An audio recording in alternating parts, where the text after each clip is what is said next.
Okay.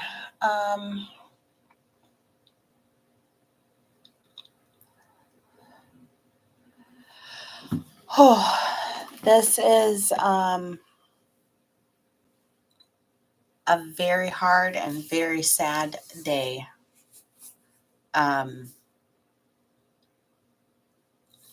If I'm having any audio issues, someone let me know as soon as possible if you can't hear me.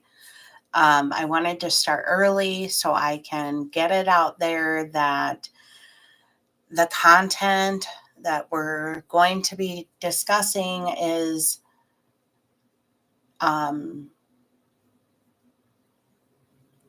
not for children, not for someone super sensitive. So if you need to take a break, take a break. If you need to fast forward or watch it on the replay, that's okay. I understand. It's absolutely horrible.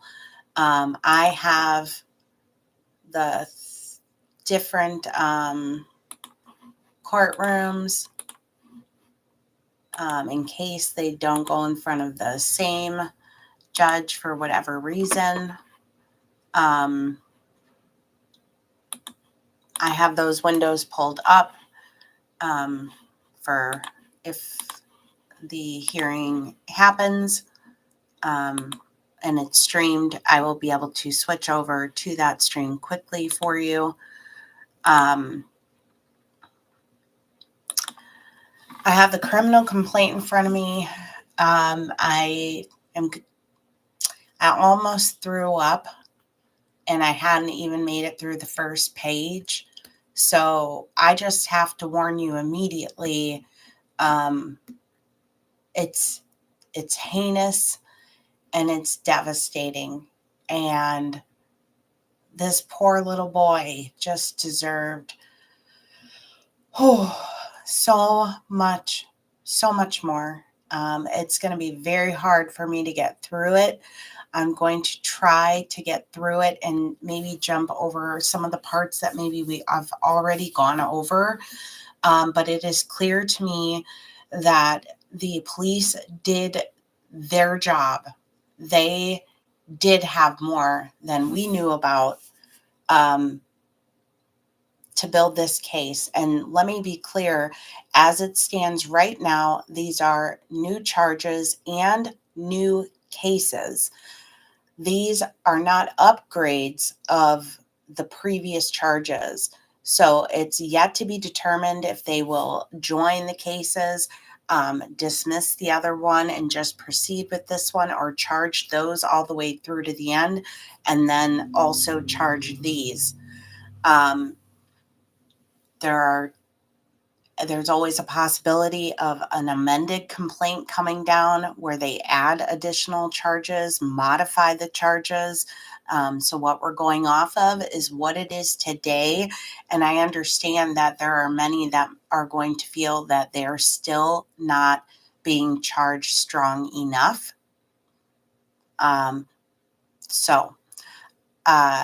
I'm just putting it out there as the warning in advance. If you can't handle these really sensitive topics related to Elijah's case, it's okay.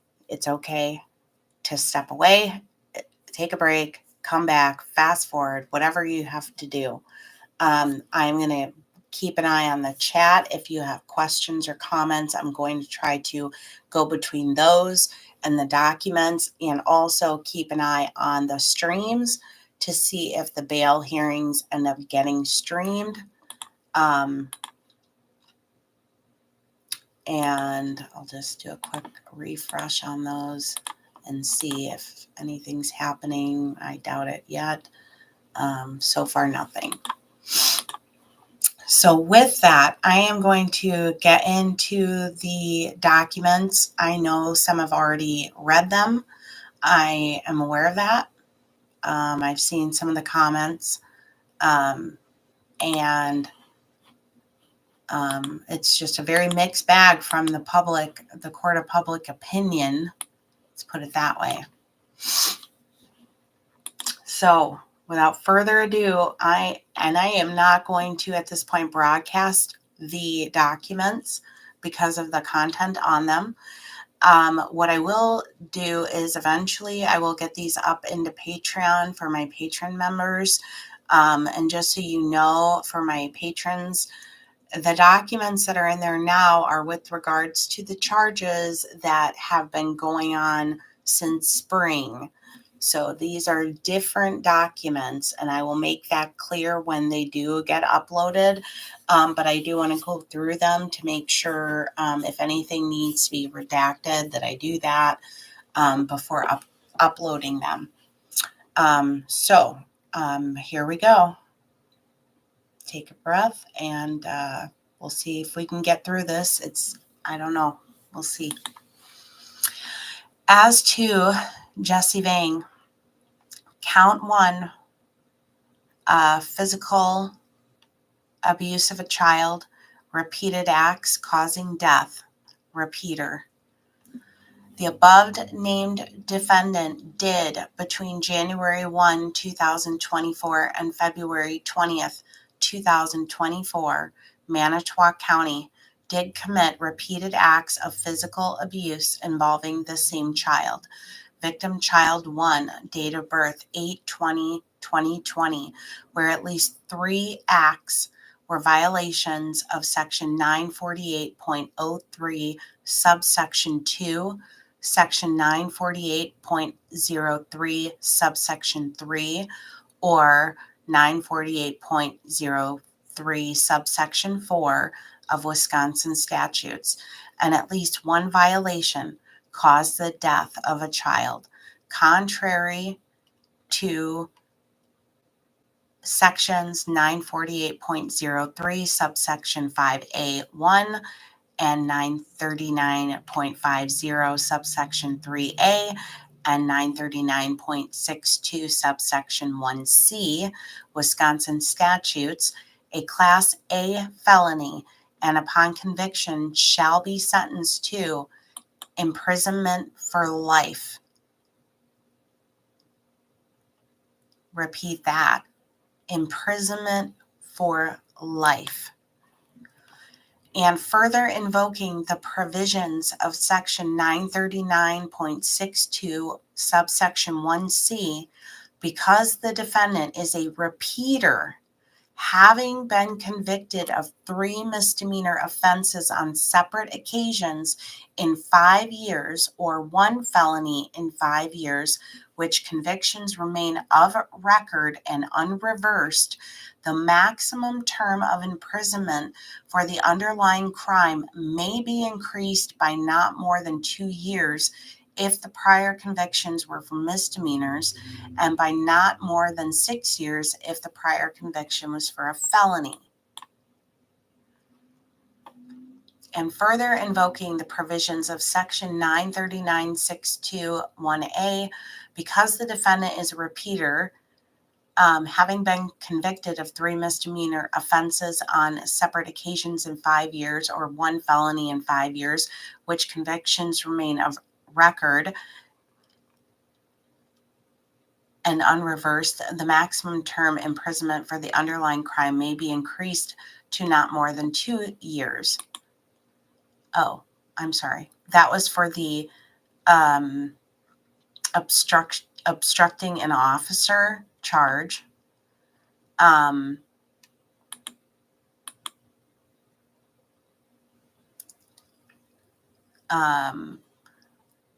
The above-named defendant did between February 20th and February 21st in the city of Two Rivers knowingly obstructed an officer while such officer was doing an act in an official capacity with lawful authority. Obstructed officers, and that is a misdemeanor for $10,000 or in prison not more than 9 months. And then I had jumped ahead and read the possible increases because of the crimes that he has committed before.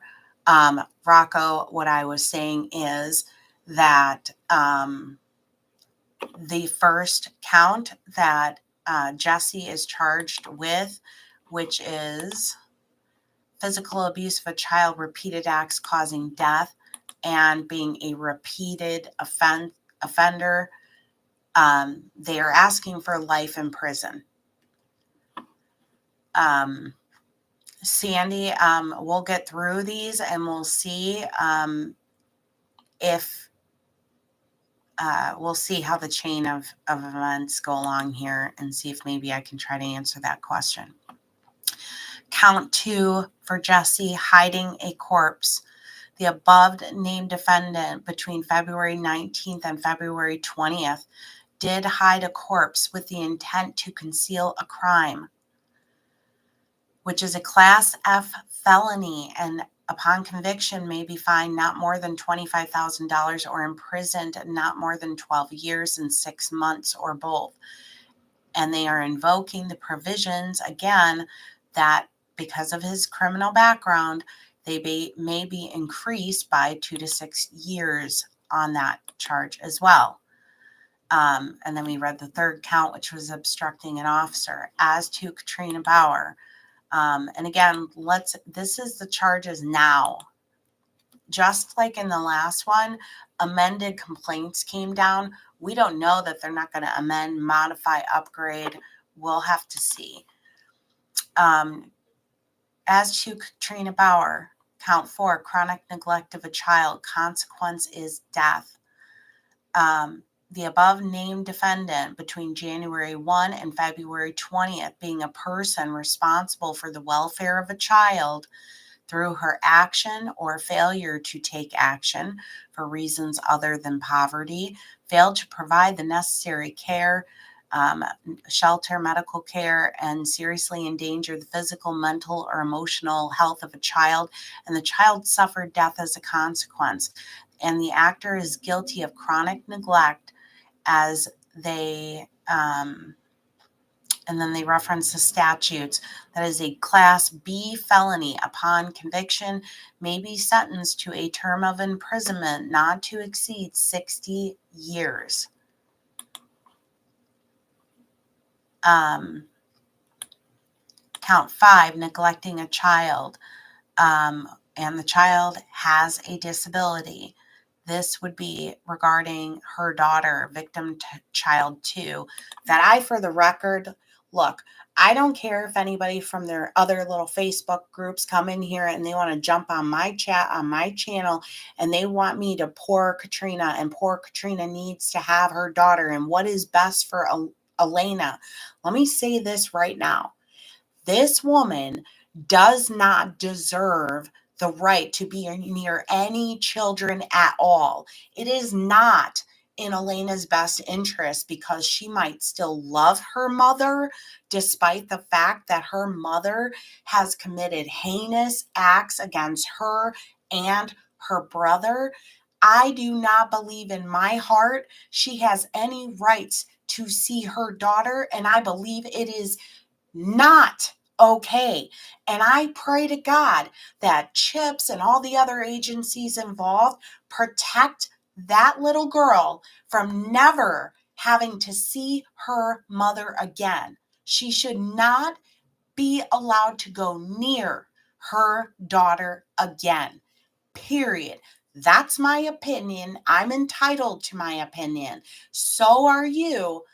But this is not the place to come and expect that I am going to have any pity or think that that poor girl is being so protected and that we should do what is in the best interest of this poor girl because she might miss her mom, because she doesn't understand the heinous acts that her mother committed against her brother, committed against her and other people, the other victims that lost Elijah. So I feel zero pity.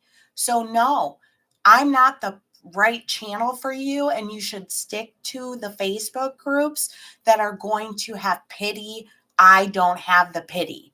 I'm sorry. This little boy didn't have a chance. He didn't have a chance in hell because of who his mom was.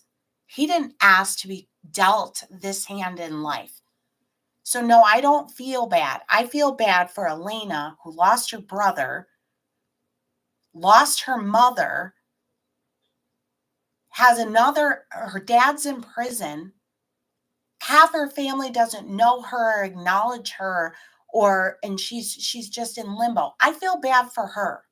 Okay? I feel bad for Elena. But I don't feel bad if she is protected from seeing her mom. And I hope that judge revokes any rights for her to see her daughter. She shouldn't even be able to put any of her sickness onto her daughter. Enough is enough. Just because I know those comments are coming again. Anyways, yeah, so victim child 2, date of birth 5/21/17, who has a disability, because they're the vulnerable ones that get treated the worst.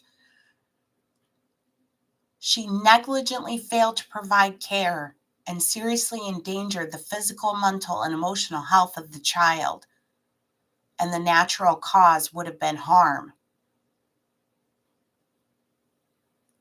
Is a Class 1 felony. Upon conviction, may be fined no more than $10,000 and imprisoned for not more than 3 years. Count 6, obstructing an officer. Katrina Bauer, between February 20th and February 21st, did knowingly obstruct an officer while they were doing an official capacity. Fine $10,000, imprison not more than 9 months. Understanding here, she doesn't have the lengthy, severe criminal record that Jesse has, so some of the things aren't going to apply to her, unfortunately. Count 7, obstructing an officer. Same thing. It's just a second count. Probable cause. Let's go. Here we go. Probable cause. Ooh. There are multiple detectives and doctors and medical examiners involved in this. I'm going to skip that whole paragraph, but they were all part of the people that, helped compile this report. On February 20th at 10:59, they were dispatched to the apartment for the report of the missing child. And then they go through his story. Okay, Vang's story. Okay. Then they're going to go through the whole, already we know why he was sent there and all of that. I'm going to skip the part where it says,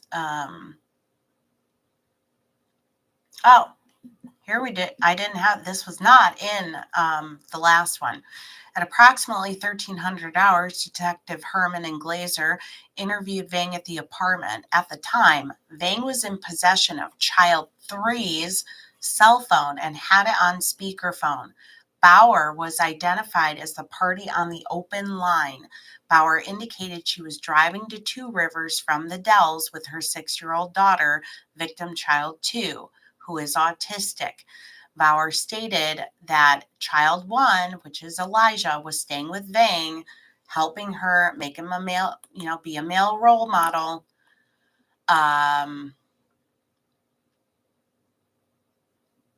Vang was asked about the victim's behavior issues. Vang explained that he had been wearing his sister's dresses and walking around on his tippy toes. And Detective Herman asked what bad behavior Elijah exhibited. Bauer interrupted and said that Elijah has been aggressive towards his sister and will steal things at the store. Vang said Elijah behaves better when he is with him. Vang stated that the child is afraid of him and then corrected himself and said that he respects me. He discussed putting him in punishment. Vang stated he had to play the bad guy, disciplining child 1 with timeouts, takeaways, things like that, withholding milk as punishment, said he was scared of the cold water, threatening him with the cold water, giving him ultimatums, talking about the standing and all of that. So we're going to kind of jump past that because we know that.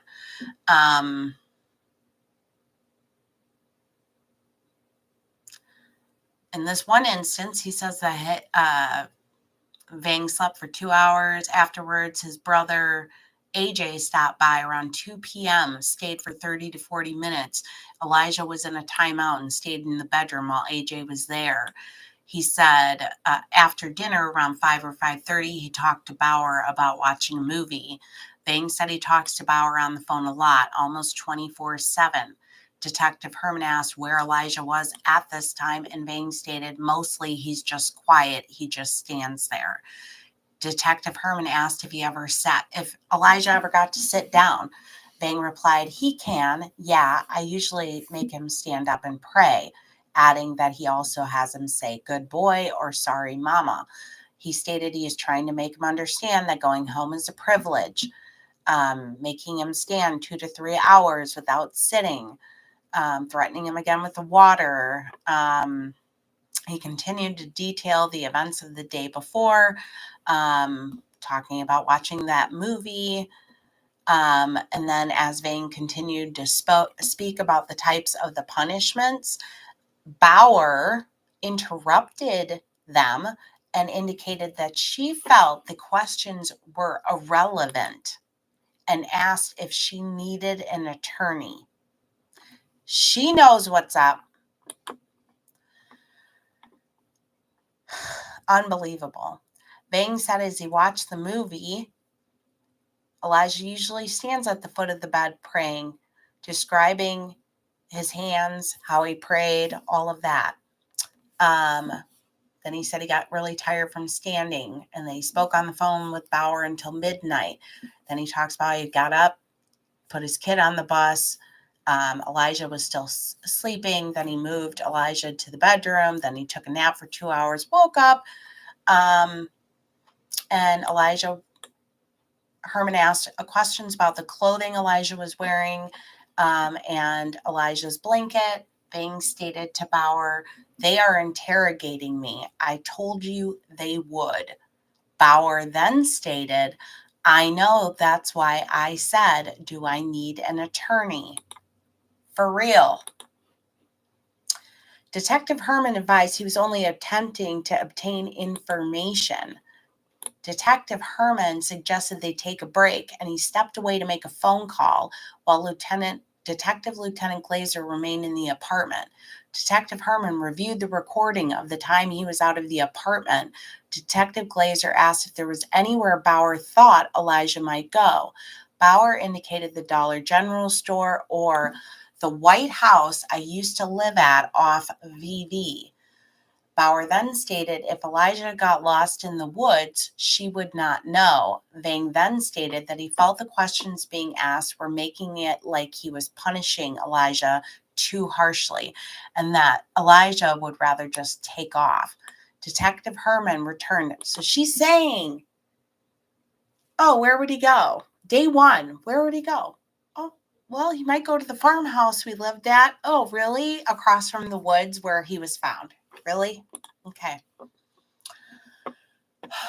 Detective Herman returned to the apartment and was informed that Bauer was turning onto Cord Double V, going through Shoto. Bauer stated she was worried about the river. Vang explained that after the houses to the west, there is a river. Vang stated he wanted to smoke, so he went outside. Vang later consented to come to the police department to be interviewed. Vang indicated he didn't have a vehicle that was currently running, so Detective Herman gave him a ride. Bauer asked Vang if he should get an attorney. Vang said he would cooperate. And he was transported to the police department. Detective Herman, Detective Brett Oswald, and DCI Special Agent Pertzborn continued to speak with Vang, advising that the goal was to obtain as much detail as possible to aid in finding Elijah. Vang was informed he was not in custody, does not have to answer questions, and is free to go. Detective asked Vang to continue where they left off. He said he moved Elijah to his bedroom. He took a nap. He said Elijah was praying, saying, sorry, mama, while standing at the foot of the bed. Vang woke up. After a couple hours, he wasn't there, but the door was unlocked. He said he searched, then called Bauer, who told him to call the police. Vang denied taking sleeping medications that morning, but confirmed he drank a beer after Two Rivers police arrived that morning. Law enforcement later located a sandwich bag containing marijuana in a drawer in Vang's kitchen. Vang continued to discuss his punishments. Let's see, a lot of this we've already gone through.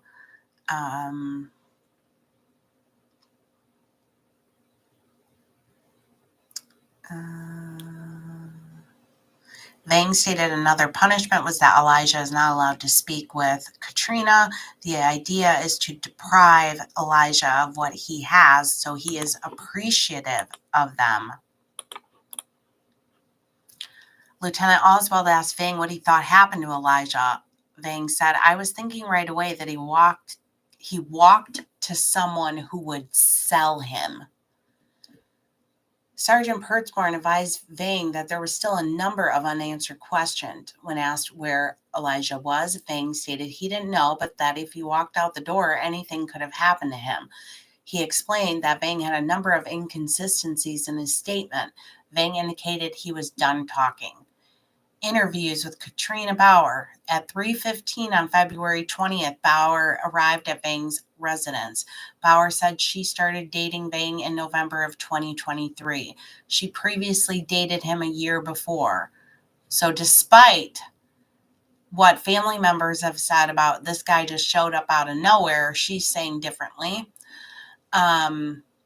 Elijah had been with Vang since February 12, 2024, and she had planned to take him back home on February 23rd. She later identified January as the first time Elijah went to stay with Vang without her.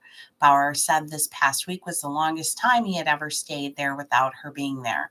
Bauer explained she couldn't deal with his behaviors and that he did not act poorly around Vang.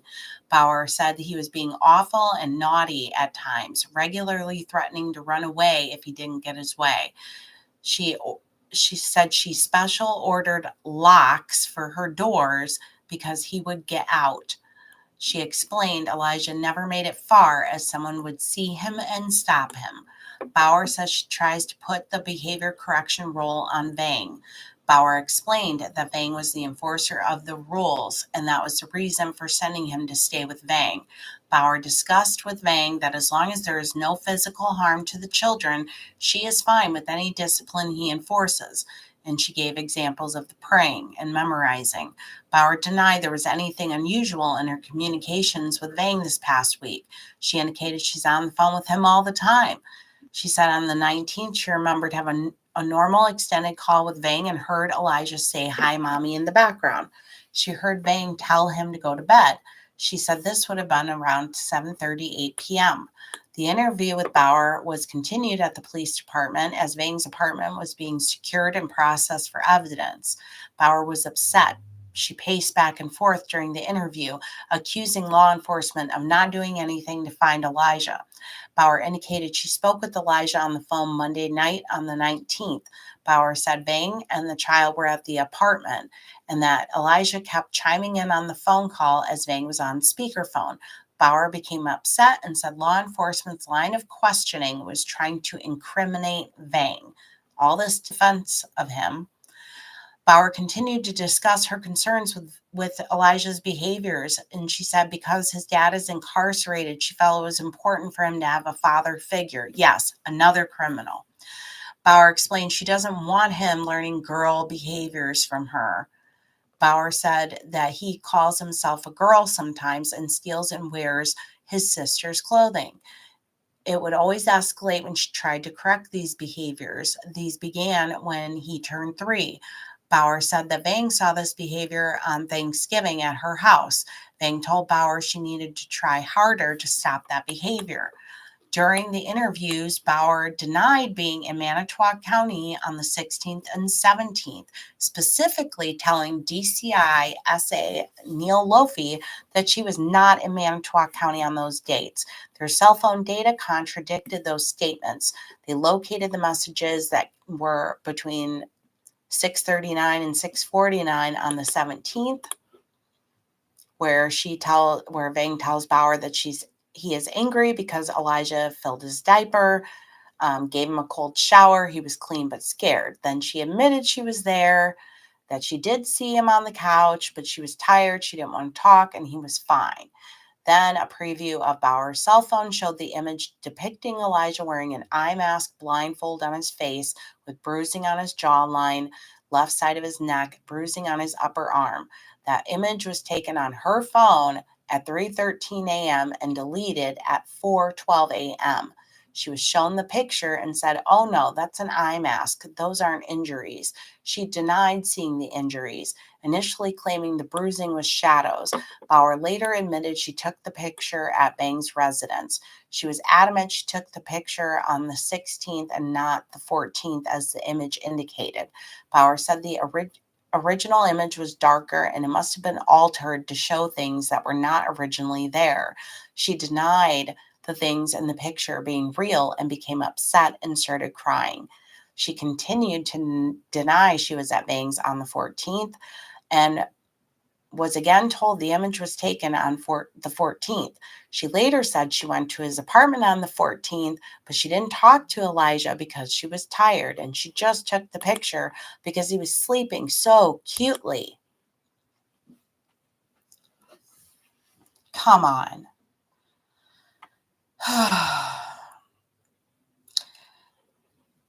Detective Glazer informed Bauer he was concerned that Bauer had initially denied being there during the stay, but then admitted she made a late night trip to the apartment for Valentine's Day, continuing to assert that she didn't take the picture that day and that she didn't see the injuries.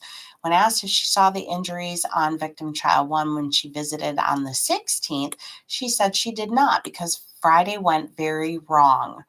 Bauer said she had a panic attack and just wanted to go home.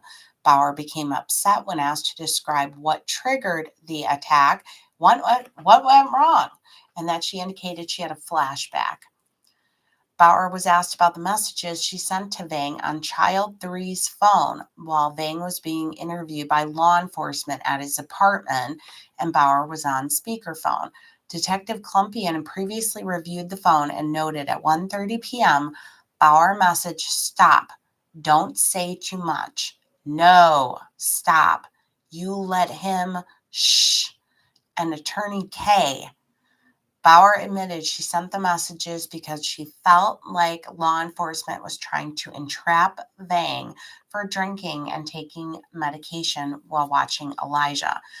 DCI Eric Voland further observed messaging from them immediately after Vang called 911 to report Elijah missing. Specifically, Facebook data that contained unsent or deleted messages after the 911 call. In his prior experiences, unsent messages are messages that were initially sent but then deleted by the user. He compared Facebook Messenger records to phone extraction records and noted the following messages were sent and then unsent or deleted in the phone. Approximately 1 minute after Vang called 911, Bauer messaged, "Say you guys were taking a nap and he left." At 11:07, "Jesse, listen, the way you word things is very important. I need you to call me." 11 seconds later, "Say this is your guys' normal sleeping schedule and he's never opened the door before. Don't say anything about the child lock." Whew.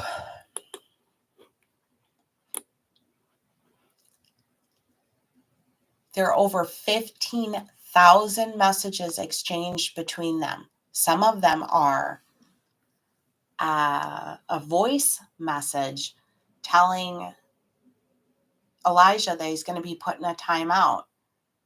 Vang sends 2 short audio files telling Elijah to listen, asking him if he wanted a timeout, telling Bauer that she needs a father figure. She needs a break from her kids. He can show her more tricks. She thanked him for being so helpful. Vang sent a 50-second video on January 21st showing Elijah sitting on the couch answering questions from Vang about what happened with the water. Elijah stated that Elena did it.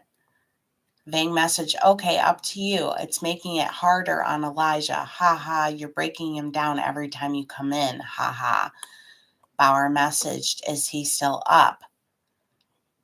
Vang sent a 24-second video where Elijah is being prompted by Vang to say phrases that include, I promise, mommy, I love you, sorry, I'm going to be a good boy, no more. Vang sent a 12-second video showing Elijah saying, good boy, good boy, good boy, good boy. Vang stated, pin this for next time he is bad there, and sent a 23-second video showing Elijah wrapped in the red, white, and black checkered blanket. Vang prompted Elijah to say, I be good boy, I promise. I don't want to live with uncle no more. No more uncle. I be good. Sorry. Bauer replied, aw, and Vang stated, let's see if he'll keep his word.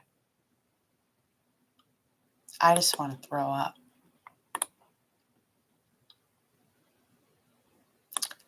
Vang sent a 27-second video showing Elijah whimpering, saying he wants to see Pam. Vang then messaged, she's trying to manipulate me. Ha ha.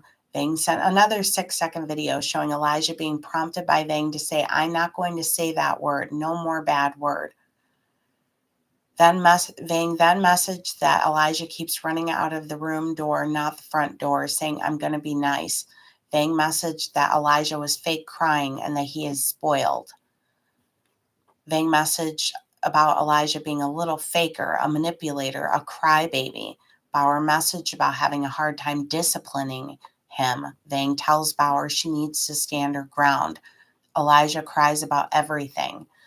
Vang sent a 9-second video showing Elijah standing by the door in his room asking why is he fake crying, and Vang approaches victim child 1, quickly sits down and says, I good boy. Vang messaged, remember, he's in boot camp, and I hate that when I tell him to come in the room, he's like, don't hit me. And when I have to pick him up, he's like, ow, you're hurting me. Vang messaged, he's a faker, and references Elijah praying a few times. Bauer messaged that since they moved, Elijah is afraid of men. Vang sent a picture showing Elijah with the blanket on his shoulders and messaged, but look who's awake. Bauer messaged, my heart, feel like I've been shot. And Vang messaged that Elijah will be fine. Bauer messaged, it's hard on me too, you know, but I know it's what's best.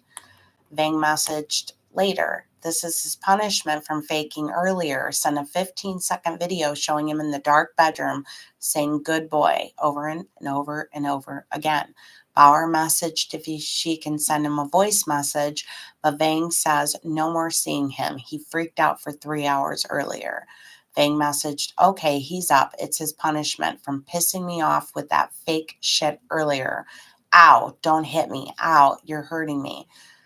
Vang sent a 16-second video showing Elijah rubbing his eyes and saying, good boy. Vang tells victim to keep going, and victim child 1 repeats saying, good boy. Bauer replies, man, I can hear the defeat. The defeat from a 3-year-old. Seriously.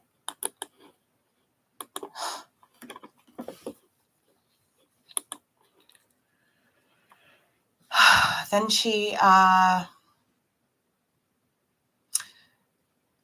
Vang sent a YouTube link of an annoying sound and message making him watch this because he keeps crying saying he wants you. And Bauer messaged that the video is annoying and thanked Vang. Vang sent a 27-second video showing Vang's hand on victim child 1's neck and shoulder. It appears Elijah was crying and Vang is telling him to make sad and happy faces. Vang sent another 5-second video showing Elijah laying on the bedroom floor with the pillow and blanket, repeating, good boy, good boy. Bauer messaged asking if he was up. Vang replied that he is doing his daily routine of reforms. Vang messaged that Elijah opened the door and left outside while Vang was asleep. This is on January 24th. Bauer reminds him to lock the child lock. Vang messaged that since Elijah was good, he allowed Elijah to go to the living room, and Vang fell asleep. Vang messaged, yeah, he's really in trouble today. I trusted him that he was a good boy.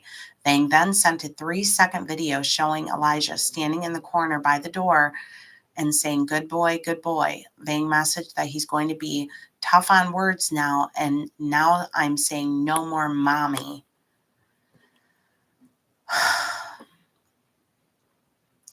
Vang then messaged, this boy has been crying all day. He's in timeout. He fell asleep at around 9 a.m., Vang did, and then around 10:30 he heard the door close, and Elijah came back in crying. Vang messaged that he let Elijah do fun things yesterday and he betrayed him. Bauer responded that she's forgotten many, many times and woke up to one, if not both of them gone. That's just sick. Vang messaged she found a new punishment for Elijah. He's stepping on my back. Bauer asked to call him, but Vang said Elijah's going to hear her voice and cry. Vang talked about his back hurting and he can't sit for long. Vang messaged that Elijah is up. Vang is not letting Elijah sleep, and he is in timeout today. Vang sent 2 videos, 7 seconds and 14 seconds, of him sitting still and not saying anything. Why does he look so lost and sad? Ha ha. Bauer message, so sad, and that Elijah is holding in tears.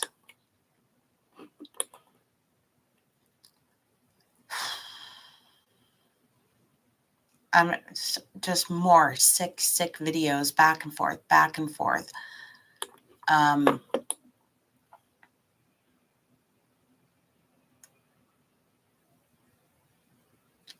the 27th of January, Bauer had a video chat, and Vang messaged, more reason for me to time out him and bring him back again for another week. Bauer messaged that she has faith in Vang. Bauer messaged, is Elijah staying when I get back, Kay? Vang messaged, yep, and of course he is. He's done for.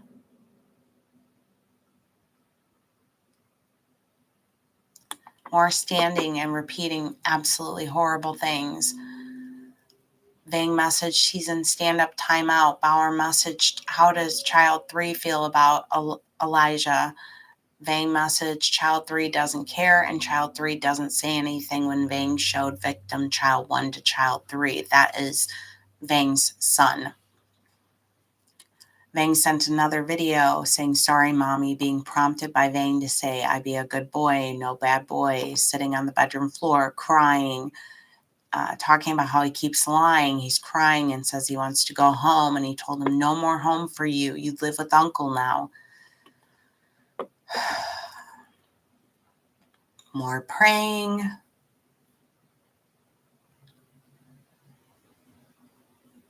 And she is liking the way of his teaching, and she is amazed by it. Vang messaged that he woke up to some noise and Elijah had his phone, tablet, and Nintendo Switch. Vang messaged that he was furious, and since Elijah has learned nothing, he can stay longer. Bauer messaged Vang that Elijah is still a toddler and has temptations. Vang messaged that Elijah's punishment was cold water. Bauer asked what Elijah was doing. Vang said he is standing in a timeout saying, good boy. Bauer suggests allowing him to watch TV so Vang can rest. Poor Vang. Poor Jesse. He needs to rest after all of this horrific abuse. He needs rest. Vang disagreed and said he can't think because he's so tired. Bauer said she doesn't want Elijah to hurt himself while Vang is sleeping. And Vang messaged, Elijah hasn't left the room since I told him not to. Vang messaged she doesn't think Elijah is ready to go home and that he is done with his lying. Bauer messaged asking if Vang thinks Elijah knows what lying is or not. Vang offers for Elijah to stay longer. Vang messaged, yeah, he's a naughty one. He's in baby prison right now. Bauer replies, laughing my FAO. They're getting so much enjoyment and amusement out of this.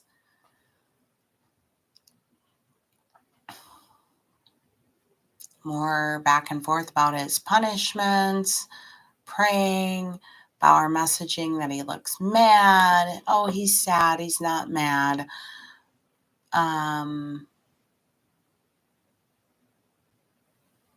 Begging mommy to come get him, but she doesn't. And then she says, "Thank you again for doing this." And Vang replied, "No problem. Just keep the loyalty and respect." Vang sent image and 5-second video showing him lying face down in a pillow and focusing on his ear. Vang messaged that he wanted to watch the video to see if he can hear Elijah breathing heavily. Law enforcement further observed messages the 13th and 14th where she went to the apartment to do her business.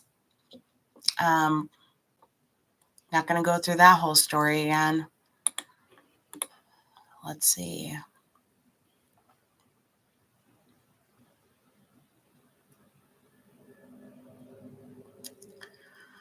Fast forward a day. Full diaper pictures.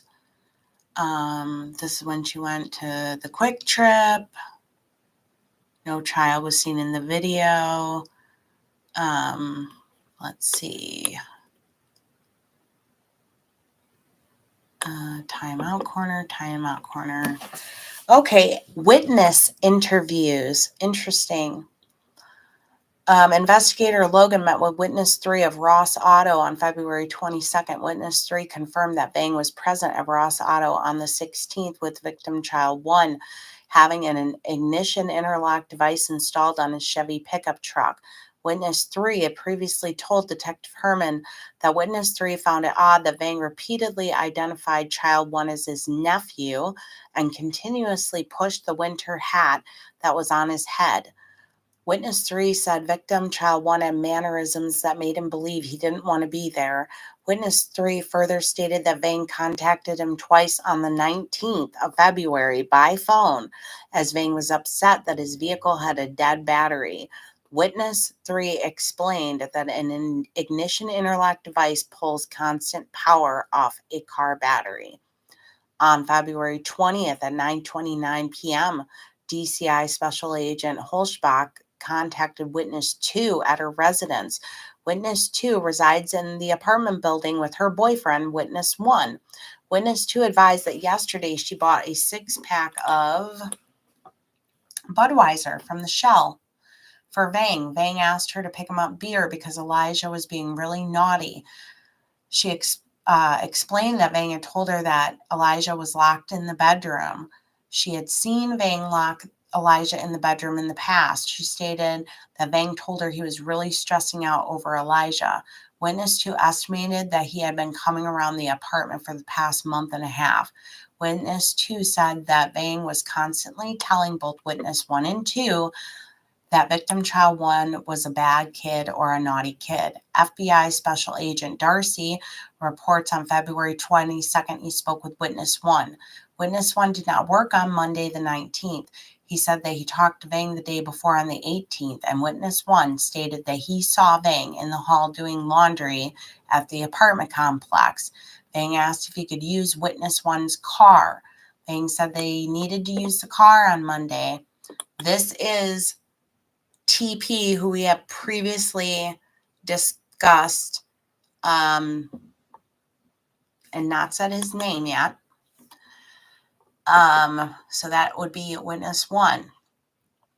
That Vang wanted to use his car on Monday the 19th at 5 p.m. Vang said he needed to give somebody money. Witness 1 reported his vehicle was a 97 Nissan Altima. On the 19th, Witness 1 gave Vang his car keys. Witness 1 called Vang and went over to Vang's and handed him the keys in the hallway. He did not see Elijah at all. Witness 1 did not see Elijah on Sunday the 18th either. Vang was talking about child 1, Elijah. Vang said that Elijah was bad, acting up, and he did not know how to deal with it. He believed that Vang told him his told him this prior to seeing Vang on Sunday in the hallway, possibly that same weekend. Video canvassing. Based on Vang's prior statement that he was home watching Ready Player One on Netflix the night of the 19th, law enforcement reviewed Vang's phone records and Netflix records. According to phone records, there was no manual operation of Vang's cell phone or any outgoing activity on February 19th between 5:59 p.m. and 7:12 p.m. During that time frame, his phone was in the apartment on Mishcot Road. According to Netflix records of Vang's account, on February 19th, an Android cell phone was used to stream Ready Player One. The first streaming began at 5:59. User action was required to initiate playing the movie. The movie played for 1 hour and 18 minutes until it was stopped or paused. The movie was then played again at 7:28 p.m. User action was required to replay the movie. The movie played for 36 minutes. On February 26th, DCI Reagan received information indicating Witness One's Nissan Altima was being operated in Two Rivers during the time frame when Vang's Netflix account was playing Ready Player One. Specifically, Reagan received information from the sheriff's deputy, Alex Jersley, had indexed Witness One's license plate at 6:46 p.m. on February 19th while monitoring traffic in the city of Two Rivers. Deputy Jersley was believed to be on Forest Avenue near 24th Street and to the northwest of 22nd Street around that time. As a result, they conducted video canvassing. Surveillance video from St. Vincent de Paul and Two Rivers on the 19th was obtained and reviewed. At 6:47 p.m., Witness One's Nissan was operating on Monroe Street, passing the south driveway of St. Vincent's of de Paul. The Nissan is observed passing a black marked police SUV, which was southbound on Forest Avenue. The squad continued on Monroe Street, and the Nissan continued northwest on Forest Avenue. At 7:05 p.m., another black marked SUV squad is observed traveling southbound on Forest Avenue and enters the intersection. Directly behind the squad is Witness One's Nissan. The squad continues southbound on Monroe, and the Nissan turns onto 22nd Street, then into the parking lot of St. Vincent's de Paul. The Nissan then pulls along the west of the building and stops in the parking lot. So for any of you that don't know, St. Vincent of de Paul in the state of Wisconsin are thrift stores. They're thrift stores, resale stores. At 7:06, a male, later identified as Jesse Vang, exits the driver's seat. Vang is then observed opening the rear driver door and retrieving a dark-colored suitcase. Vang carries the suitcase and places it on the ground in front of a door in front of the west side of St. Vincent de Paul. Vang was wearing an unzipped white hooded jacket over a dark shirt, dark pants, white sandals over dark socks, and a dark baseball cap. There did not appear to be anyone else in the Nissan. At 7:06, Vang re-enters the driver's seat of the Nissan and turns on Monroe Street. The Nissan is then observed stopping at 22nd and continuing northbound on Forest Avenue. On March 5th, DCI Agent Voland arrived at St. Vincent de Paul's in Two Rivers, which would have been closed at the time. Vang was observed dropping off a suitcase at the donation door on the 19th. Law enforcement was able to locate the suitcase that had two distinct zippered storage areas on the front and rectangular silver Jeep identifying tag near the top of the suitcase. The suitcase was consistent with what was observed on the security videos. The suitcase was sent to the Wisconsin State Crime Lab for testing. Analyst Erica Stocks performed examination and reports the DNA swabbing of the interior of the suitcase resulted in a single-source male profile. That single-source profile is consistent with the profile of victim child 1. The probability of randomly selecting the observed profile from a population of unrelated individuals is not more frequent than 1 in 1 quadrillion.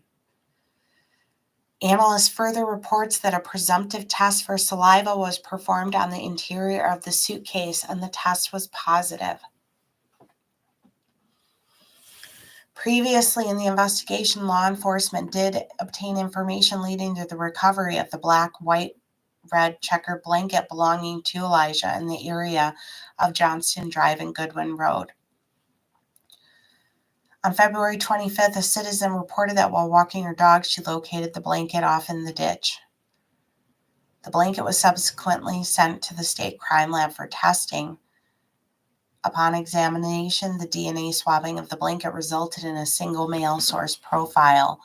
That single source profile was consistent with Elijah. Again, the odds are 1 in 1 quadrillion. Law enforcement continued their video canvassing.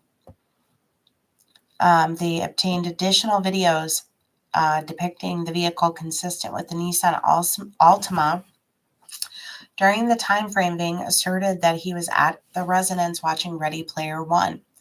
On March 2nd, DCI Andrew Ayala reviewed video obtained from HD Diesel on Johnston Road in Two Rivers.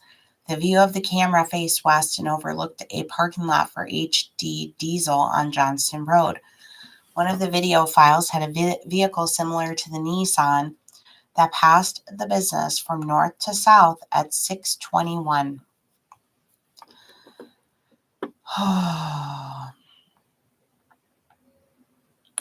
So the blanket was ditched there. On March 6th, Brian Trowbridge reviewed security footage from a power substation located at Wisconsin 310 Two Rivers. The substation security cameras are infrared, so the video is not in color. Detail is minimal due to reflection. He observed a vehicle traveling eastbound towards Two Rivers at 6:41 p.m.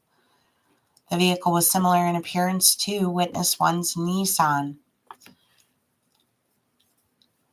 Trowbridge spoke with Lindsay Lair, who was reviewing video from a residence on Hawthorne Avenue, and noted a vehicle eastbound past that location at 6:44 p.m. That vehicle is very similar to the Nissan, and the video quality was better. Comparing items provided by S.A. Lair with those in the video from 1618 Wisconsin 310, Sergeant Trowbridge believes the vehicle he described above is likely the same that she saw.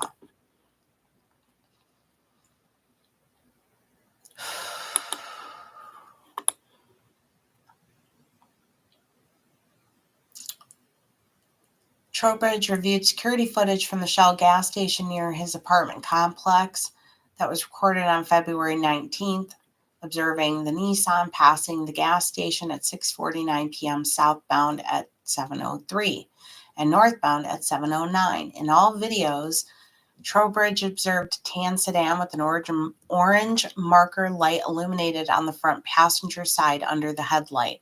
At 8:49 p.m., Witness One's Nissan is observed entering the gas station on the lower right corner of the video. The identification was made due to the interview with Witness 2, where Witness 2 told law enforcement that she drove Witness One's Nissan to the gas station to buy beer for Vang. When the Nissan enters the time frame, the illuminated orange marker light is visible on the front driver's side under the headlight. On September 7th, Witness 4 and 5 contacted law enforcement after observing bones while walking in a wooded area near Christy Bob Lane in Manitowoc County. A human cranium was observed on the surface with several bones resting nearby. There appeared to be a sand or gravel mixture near the area where the remains were found that appeared to be foreign to the existing terrain. Dr. Jordan Karsten, a biological anthropologist, arrived on scene and identified the remains as human. Certain tooth pieces and hairs with root material were subsequently tested at the state crime lab. She reports that the cutting of apparent root portion of several hairs developed a profile consistent with Elijah. The probability of randomly selecting the observed profile from a population of unrelated individuals is 1 in 1 quadrillion. Analyst Stocks reports the washing of discolored toothpieces developed a male profile consistent with Elijah. Again, the probability 1 in 35 billion. Christy Bob Lane is a gravel road located in a wooded area of Manitowoc County. Christy Bob Lane is 1 mile in length, runs along a quarry and ends at a private residence. Through investigation, law enforcement confirmed Vang was familiar with Christy Bob Lane as he had been present at the residence on Christy Bob Lane in September of 2023. Volan reports he traveled to Vang's apartment to where the remains of Elijah were located on Christy Bob Lane, then past HD Diesel to Goodwin Road where the blanket was found, and back to Highway 310 where he turned towards Two Rivers. He traveled past St. Vincent de Paul's apartment on Mishicot Road. The amount of time was 30 minutes and 35 seconds without stopping. Dr. Carson further examined the remains at the University of Oshkosh Forensic Anthropology Lab. Dr. Carson estimated that the bones were those of a 3 to 4-year-old child who stood between 2'9" and 3'4" in height, consistent with Elijah. Further noted the degree of composition observed on his remains and the corresponding estimated post-mortem interval is consistent with his death occurring in the time interval around when he was reported missing. She observed that the skull of victim child 1 had a healed fracture on the zygomatic process of the right temporal bone. This instance of trauma was associated with a diastasis of the zygomatic temporal suture, which resulted in the complete separation of the suture. Diastasis of the phenosquamosal suture and the anterior-most squamosal suture were also noted. However, these instances were not associated with complete displacement. Within the scientific literature, diastasis of cranial sutures has been correlated with head trauma occurring during instances of child abuse. Dr. Carson further noted that the trauma was not present during radiographic examination of Elijah when he was 6 months of age. To see the level of healing observed would have taken several weeks.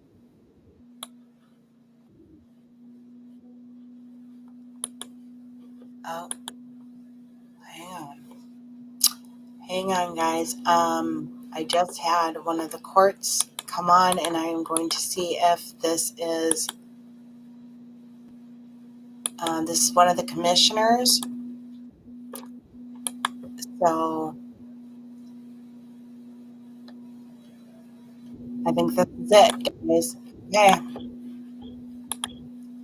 Ooh, they're having sound issues.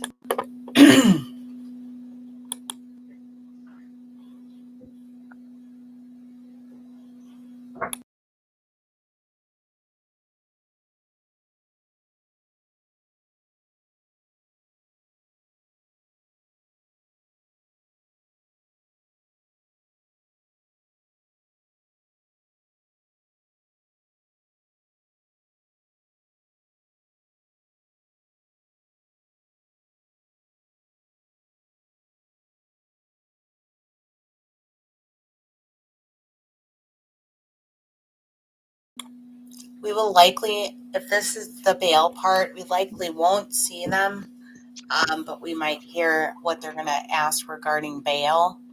Hopefully this is it.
Look at him.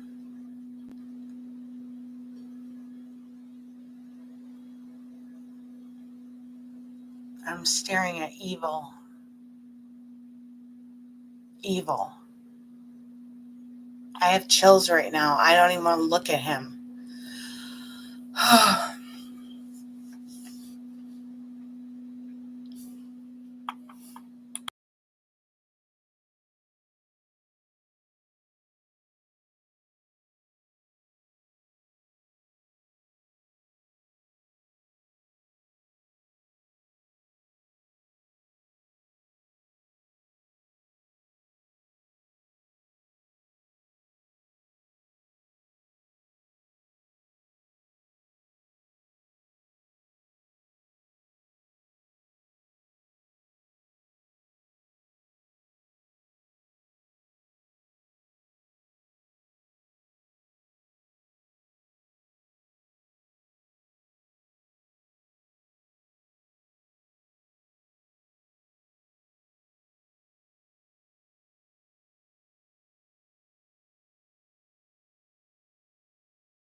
I will be representing Mr. Vang.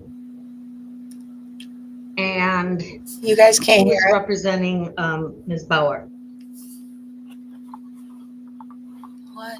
Okay, I don't see that Ms. Gratz is in or anyone else responding. Well, one step at a time then. Good. Also, anyone who's appearing on the Zoom that is not part of a bail hearing, not necessarily these two, but any bail hearing, you can just watch on the live stream. And then we don't have to see names or know who's there. All right, we are ready to proceed then. Our first matter is that of Jesse Vang. This is an initial bail hearing regarding 24 CF 692. The charges in the matter are obstructing, hiding a corpse, and physical abuse of a child, repeated acts causing death. Ms. Fay, since you are handling this one, go ahead, please. Commissioner, he would have his address and phone number be the information at the Manitowoc Jail, date of birth 11/4/1984. All right.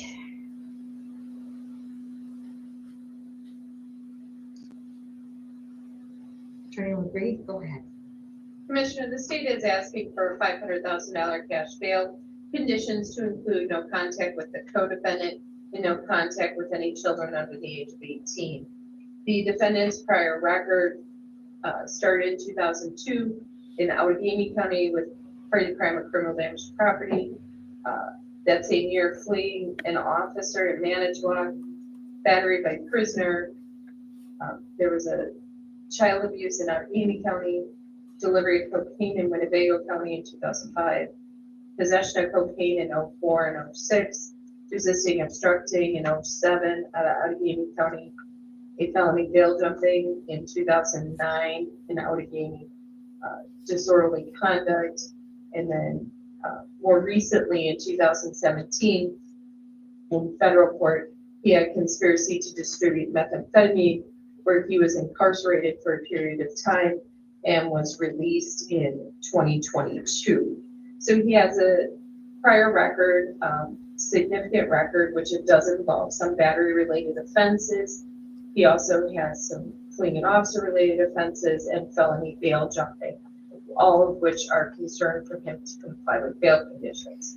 His charges in this case have been increased. They are very serious charges.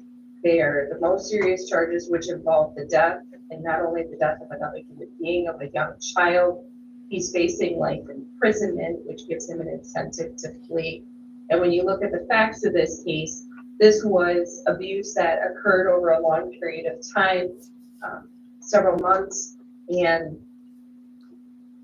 in the criminal complaint that's before your honor, you can see the detail as far as the actions that he made the child do as far as discipline, the standing for prolonged periods of time, the terrorizing and other abuse that is involved.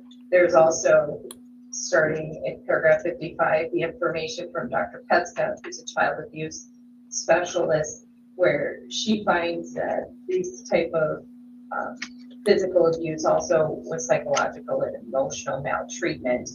Furthermore, he attempted to cover up his crime with the hiding a corpse charge, where he did try and conceal where our victim was placed. And as far as where it did take an amount of time for us to actually locate where the victim was. So he did try and conceal his crime as well. Based upon the prior record, the seriousness of the offense, and his own actions in this case, I think a significant cash bail is appropriate. I'd ask for the $500,000 cash with the other conditions. Thank you. Attorney Fay. Commissioner, Mr. Vang does not wish to argue bail at this time. Thank you.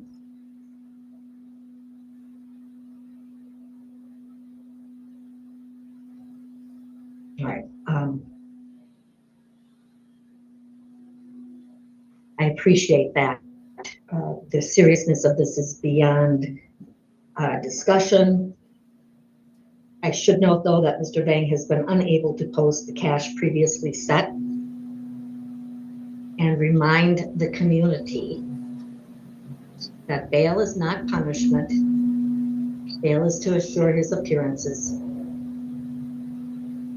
Despite the weight of the evidence, he is presumed innocent until proven guilty, and the district attorney's office will have to meet their burden. Most of you in the media have seen the complaint. I have read the complaint. We will get to those stages as time goes on. I am going to grant the request and set the $500,000 cash as requested, with the conditions: no contact with the co-defendant. We specifically will indicate her name. It's Katrina Bauer. No contact with any person under the age of 18. And his initial appearance, as I noted earlier, will then be on Monday. That is October 21st at 1 p.m. in the courtroom for Branch 4, which is the one down the hall.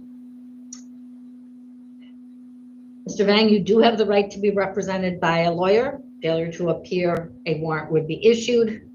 I realize that might seem unnecessary to say, but I like to stay on my speech, make sure I say everything. So that is your right and your obligation. Compliance with the bond conditions is also required, or additional charges could be issued. With that, we are adjourned.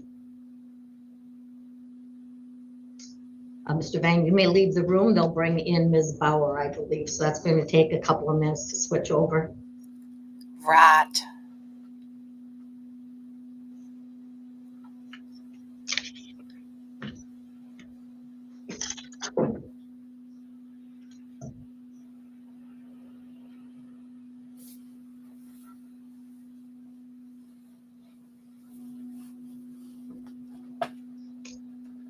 And for the record, I would say everything I'm saying and I feel about these two people, even if he had been found alive, based on what they've said they've done, their own admissions, before we want to get into what they're entitled to.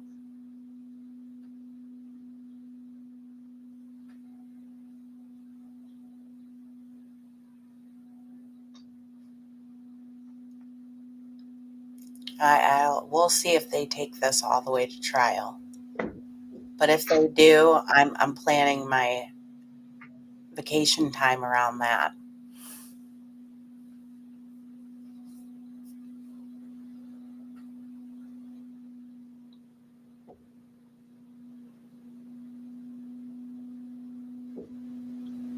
Did Ms. Powers arrive? Oh, how perky she is today.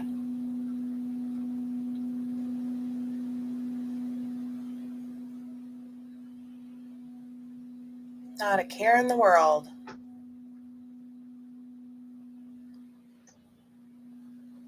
Okay.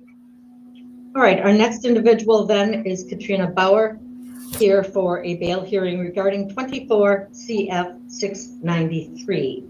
I will note that attorney, please correct me if I'm wrong, it is Amanda Gratz. Amber Grass. Amber Gratz. Okay, well, I tried without looking it up. And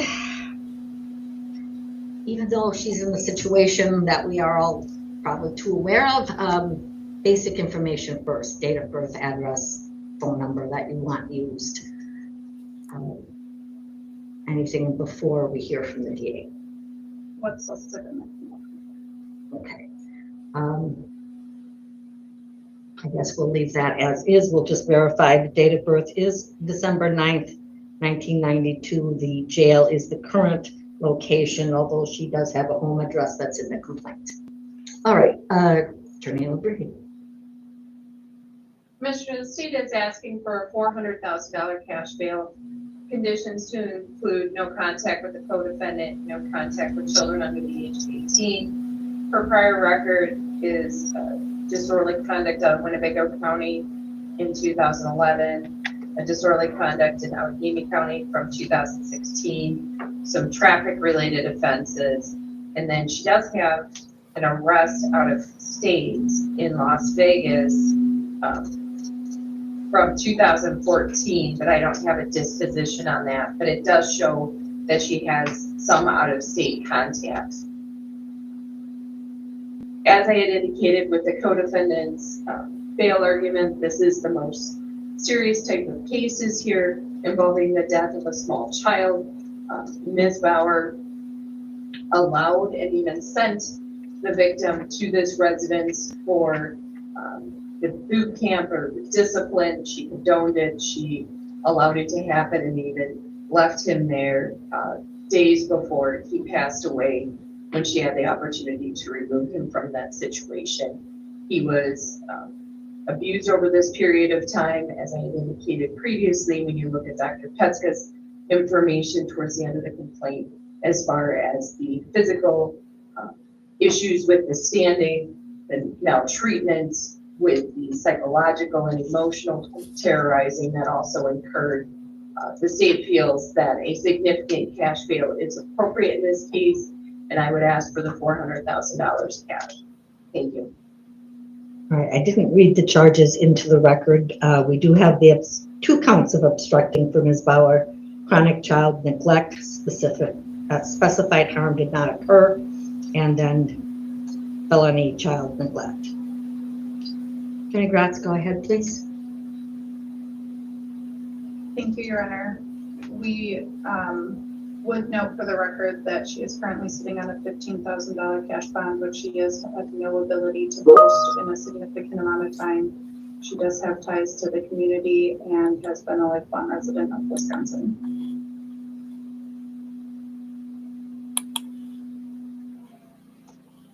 All right, well, thank you.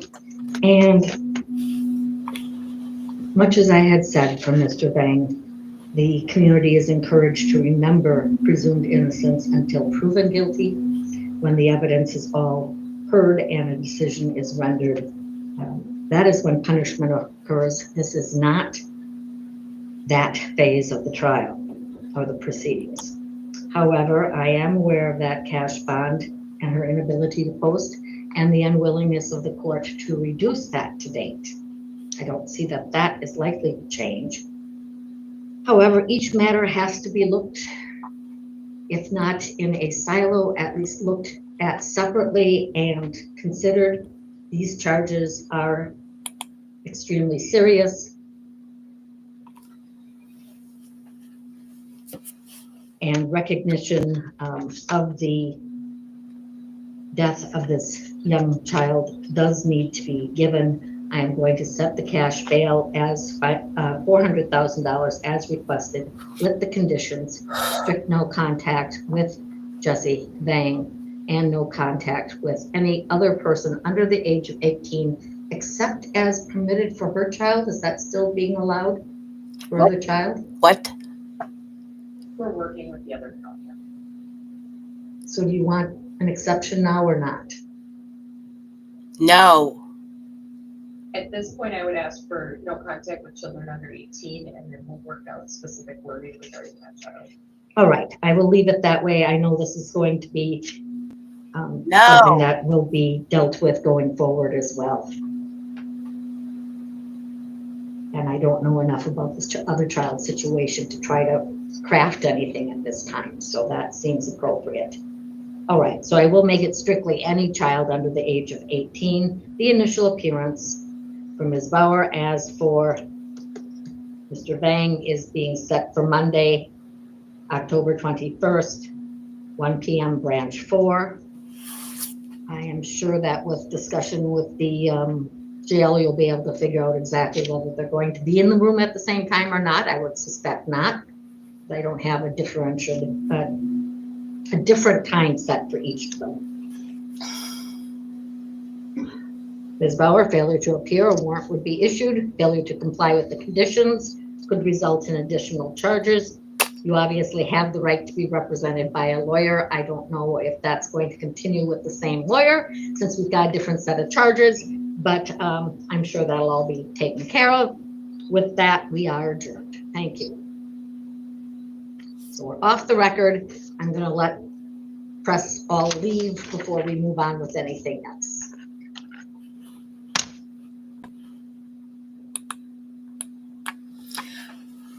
Oh, I hope they undo and they keep her away from her daughter. I pray to God they keep it that way. I'm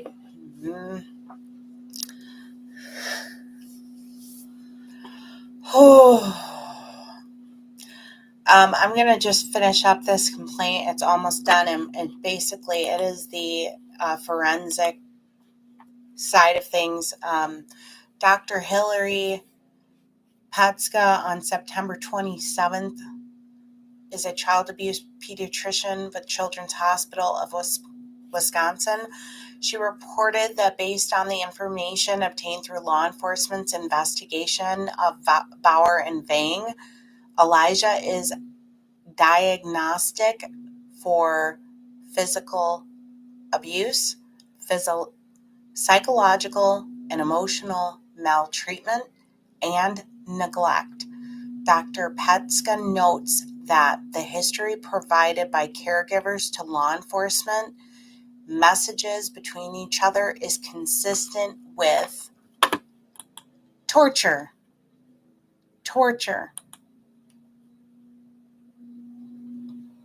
A type of child maltreatment characterized by physical assault or abuse, psychological maltreatment, and neglect resulting in prolonged emotional distress, pain and suffering, bodily injury, disfigurement or dysfunction, and or death. Dr. Petska noted that Elijah experienced multiple types of maltreatment, including forced position holding, exposure to cold water, sleep deprivation, isolation, and terrorizing. Dr. Petska further identified Elijah's presentation consistent with supervisory neglect and physical neglect. Supervisory neglect includes young children left without supervision or left in the care of children who lack the judgment and maturity necessary to safely react to an emergency. Dr. Petska reports that changing a diaper once a day would not be considered appropriate care and would cause discomfort, distress, and increase the risk of preventable infections. Dr. Petska indicated that Elijah experienced psychological and emotional maltreatment, explained that caregiver behaviors, which are considered to be psychological or emotional maltreatment, include deprivation, ignoring, isolating, spurning, and terrorizing. Deprivation includes preventing a child from meeting basic needs such as sleep. Ignoring is failing to respond to a child's need for stimulation, nurturance, encouragement, and protection. In this case, Elijah was not allowed to play with toys, which child needs to learn and develop normally, was repeatedly subject to an environment where he's maltreated, isolated from having normal social interactions with other children and adults. He was spurned or belittled by repeatedly saying or implying and making him say he was not a good boy. He was also terrorized when threatening with extreme punishments or creating a climate of terror by playing on his fears. Dr. Petska explained that psychological, emotional maltreatment damages a child and significantly increases the risk of adverse health, mental health, and emotional outcomes due to the direct and indirect effects of the maltreatment on the child's physical, psychological, cognitive, and emotional development. Dr. Petska reviewed the cell phone image taken by Bauer on February 14th and notes that the areas of discoloration on Elijah's neck and elbow raised concern for bruising, suggestive of fingertip contusions.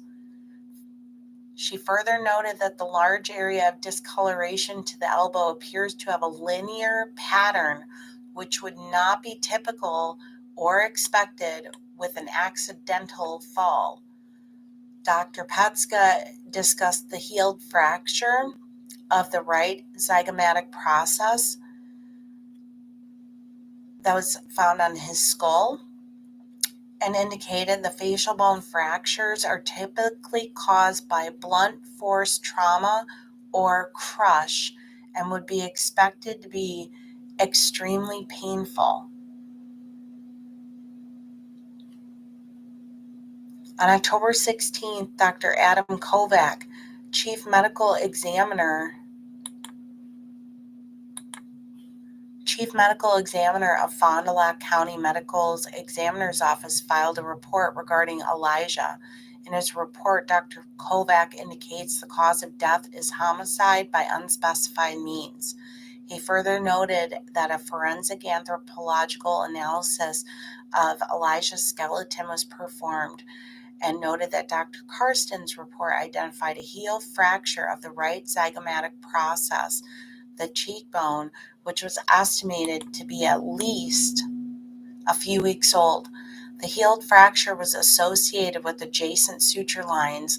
Dr. Kovac noted that diastasis in this context means separation of previously fused suture lines and indicates trauma. Dr. Kovac explained the fractures of this type can be consistent with physical abuse. It should be noted that the bones of children are more elastic than adults and will bend more easily than they would break. So it requires much more relative force to fracture. Repeater. Your complainant is informed by the records of the Federal Bureau of Prison and Public Access database, which are presumed truthful and reliable, that Jesse Vang was convicted of felony conspiracy to distribute methamphetamine on November 28, 2017 in the United States District Court of Minnesota. Vang was sentenced to 72 months imprisonment to commence on January 4th, 2018, which time is excluded from the computation of the 5-year period. Vang was released from custody February 4th, 2022. Said conviction remains of record and unreversed, making the defendant a repeater. Then it states all the people that were party.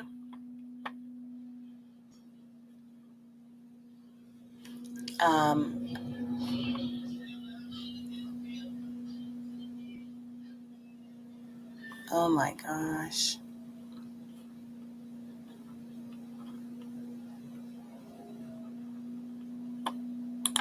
Yeah, people are going wild right now. I'm just reading all these chats popping up.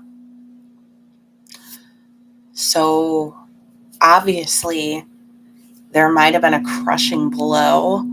That was the final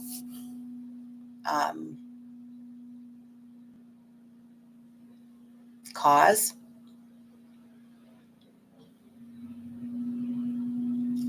It could have been the outcome of the compilation of all of these things happening repeatedly.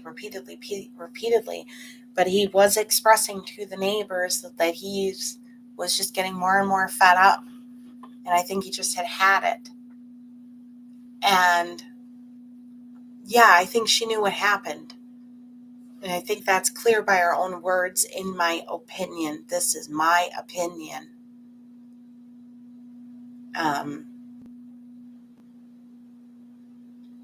And I hope that neither of them ever get to see the light of day. And I hope that they keep their children away from them that are still alive. And I hope this is a rude awakening because I was going to be on here the other day, yesterday, I think, when this all just dropped, I had planned to come on here about another case about the parents, that are bound over for trial for these other horrific acts, and they didn't die. Now, so this is it is habitually happening, and they need to set a very strong example that we're not going to accept this. And so far, it is not looking good with different parts of the state that are allowing these deferred sentences or shortened sentences. Didn't help. This man shouldn't have even been around to have had him in his apartment. Every crime this man has on his record, he should not have even been free. But he was. Like, he is a normal citizen like most of us. No, he shouldn't even have been out there. She shouldn't have been allowed to have her kids. No, she should not have had supervision lifted when it was lifted and allowed to just...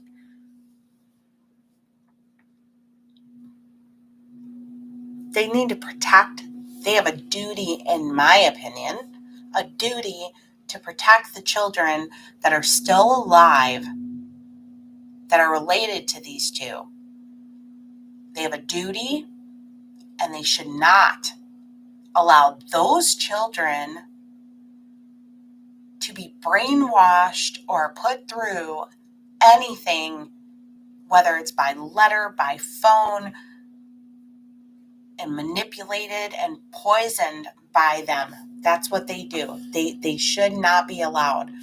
They should be put in different states with happy, beautiful homes and families that will love and take care of them and give them everything that they deserve that Elijah didn't get. Because of the way things work.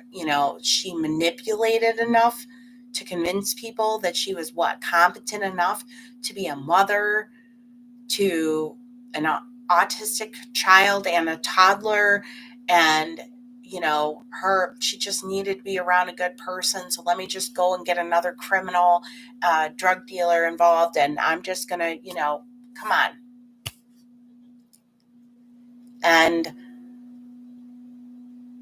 she's talking about people having her children leave her apartment, and that's okay. They don't get very far. People find them, bring them back. Why weren't the police called every single one of those times? If my kid is out wandering around a parking lot of an apartment building and they're getting out of my house all the time, that is a sign that the parent is probably drinking or doing drugs or doing something and not paying attention to what's going on, or God forbid she, had been physically harmed in the apartment or something, and but call the police. But no, we're bad guys if we say anybody else should have done anything to take any measure. That's bad. We're bad if we do that too. So, so I'm going to just, because I had to calm down. So I'm going to see if I can make this stream happen, because I do have a conflicting appointment at that exact time on Monday. But I'm going to see what I can figure out as far as, maybe like figuring out if someone can click my stream or something here. I don't know, figure it out. Otherwise, I would share the link for everybody to just watch it themselves from the courtroom, and we can talk about it later. There's a lot more to come on this, and I did request any of the other documents that were part of it, and like the arrest warrant and stuff like that. So we'll see. I am going to kind of leave it here. I just want to say thank you. This is hard. But I hope that, again, no deals, and we see this through to the end. And I absolutely would want to attend the trial if I can make that happen. And typically they have those dates out way earlier in advance, and I would like to attend that trial. I don't know if I could control myself, but I would. So with that, I think I have addressed everybody who is already going to come in here later and watch it and have their opinions that they are more than welcome to. But I just ask that you please be respectful when you make those opinions known. And it is true. Everybody is presumed innocent until guilty in a court of law. My feelings are based on the direct words of Jesse and Katrina. So, yeah.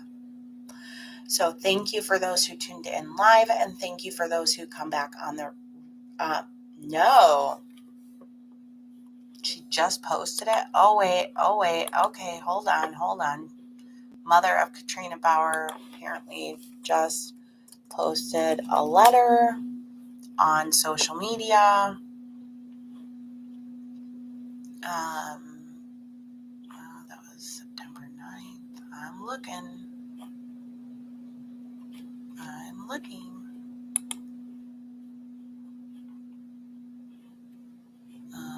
On her page, I don't see anything since the 15th. Let me just quick check if she did it in one of the groups. Okay, it's probably in one of the main two groups. Let's see if it would be.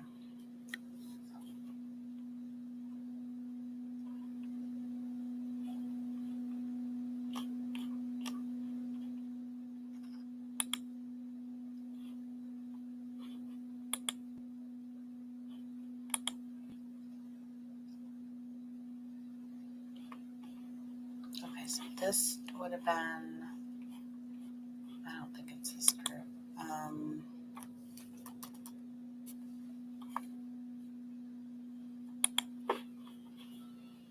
I'd be really surprised if it was this one. Okay, yeah, I don't think I'm.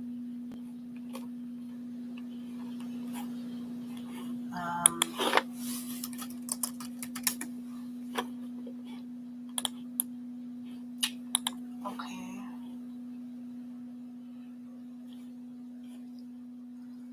Yeah, I have not found any of the posts. I went into a few of the groups. And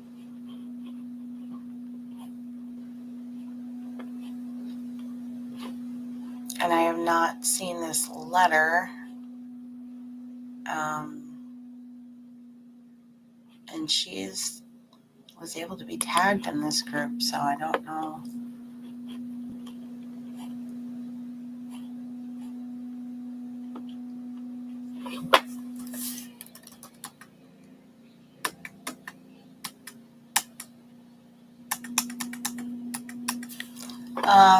Sandy, no, I can't. Yeah, well, I was in that. Okay, let's try it again. Oh, if you haven't seen Jody's new Facebook post on her Facebook, I recommend it. Unfortunately, it just made me more angry.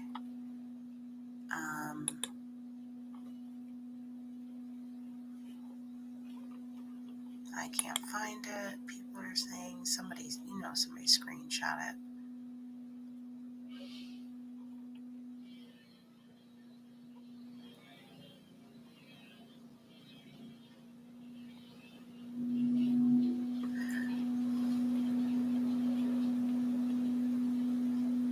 She might have deleted it. Here's somebody, I don't know who they are, that says, the family tried, I tried. She had more support than anyone knows. Trina wouldn't talk to Jody or anyone after her trial against Jimmy.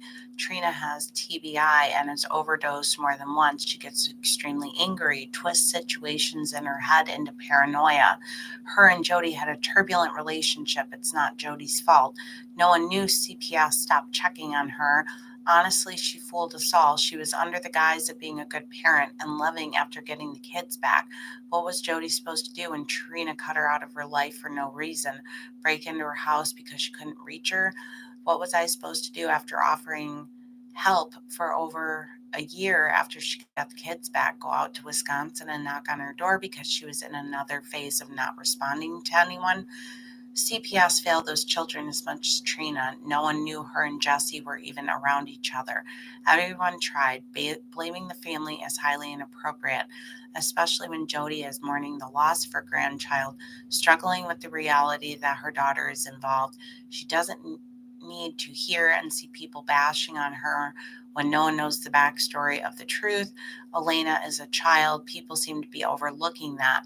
Her whereabouts and her current situation does not need to be told to strangers. It could jeopardize her safety. There are bad people out there, which should be obvious enough to know it's inappropriate to bring her up.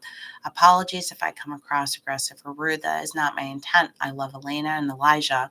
I just want to state correct facts.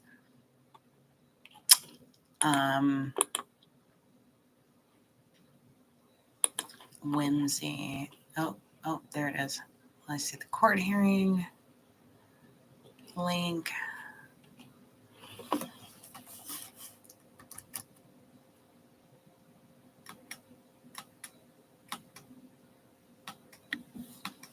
Should have the court link.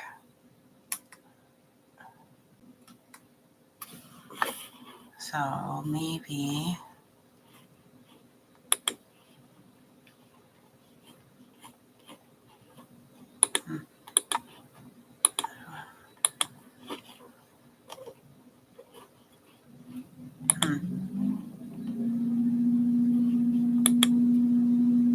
Oh, Jody, I don't know what to say other than you don't know. To anyone who wants to sit and judge myself or my older kids, you don't know the story. You can imagine how you look at her and are still forced to see a daughter or sister. You can't imagine the pain, the trials we've been through long before this. You have no idea, even if you touch the tip of the iceberg. Here's what you can know. She is a 32-year-old adult. She is responsible for her own choices and actions. For decades, her life has been a series of bad decisions, this one the most devastating. I have picked up her pieces time and again. I've given her chances when many would have walked away. I've been kicked in the head by her at every twist that wasn't all about her.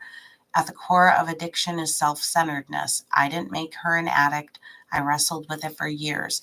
I don't and never will understand it, and it was a losing battle. It is devastating to us as a family. It is beyond anything we thought she was capable of, although I've seen the worst of her more than once. there is collateral damage in every bad decision she makes. There is a lack of accountability, a lack of understanding, a lack of acceptance. But who she is, what she's done and said defines her. It does not define my 2 oldest children. It does not define me. What you say, what you whisper, what you gossip, that defines no one but you. Your actions and reactions are who you are as a person. And again, I'm picking up pieces. I'm navigating her collateral damage. I am not trying to understand because I can't. I can't fix it. I can't change it. I can't live in a world of would have, could have, should have. At every moment in life, we hopefully make the best decisions we can. We can never predict the future. So if you need to feel anger and hate, that's fine, but direct it at the adult responsible that acted in this situation, the one that again made more bad decisions.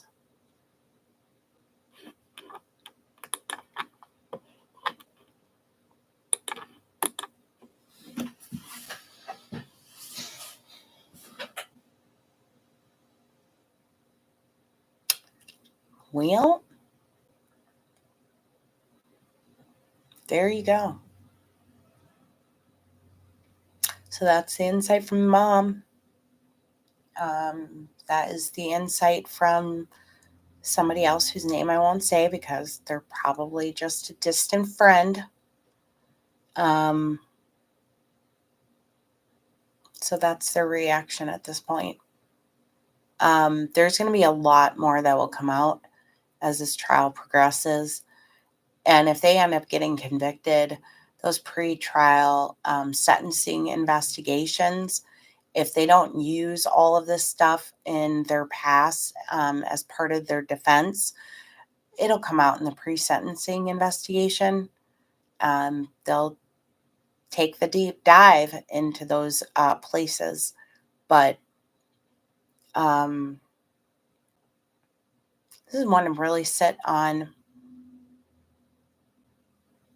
I personally don't think that they should be speaking about it. Like, I guess if it was me in that position, I wouldn't be on Facebook. I just wouldn't be wanting to address anybody about anything. And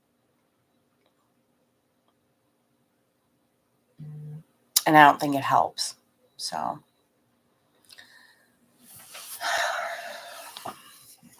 yeah. Well, I don't know where they'll send her. I have to look at the name of the facility where there's somebody from a very, very big case, and remember where she is housed at right now. I'll have to think about that. Now, because these potential sentences are 60 to life, there might be some time in solitary coming for both of them if they, but I think it's a roll off the back. No, we're going to get through this. We're going to beat this. They got nothing. That is their sentiment.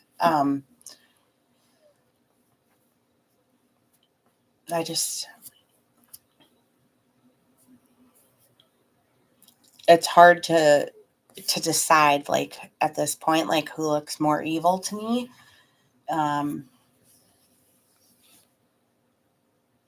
Yeah.